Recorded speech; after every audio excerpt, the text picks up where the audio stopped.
नमस्कार. मी आता अजून एक कोड घेऊन तुमच्यासाठी आलेले आहे. हे बघा, हा 6 अंक, त्याच्यासमोर 9 अंक, त्याच्यासमोर 12वा अंक, 21,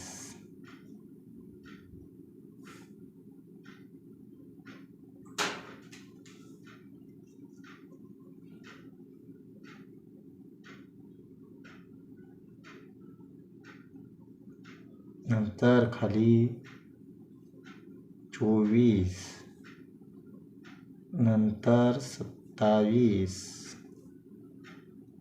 नंतर 33,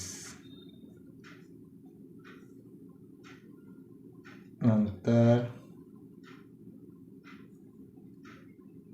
तर या ठिकाणी प्रश्नचिन्ह. तुम्हाला सांगायचं आहे, इथं 6 आले, इथं 9 आले, इथं 12 आले, इथं 21 आले, इथं 24 आले, इथं 27 आले, इथं 33 आले. तर येथे कोणती संख्या येईल हे तुम्ही मला नक्की कळवा. जर तुम्ही तल्लग्न बुद्धीचे असाल तर मला नक्की सांगा. कमेंटमध्ये मला याचं उत्तर सांगा.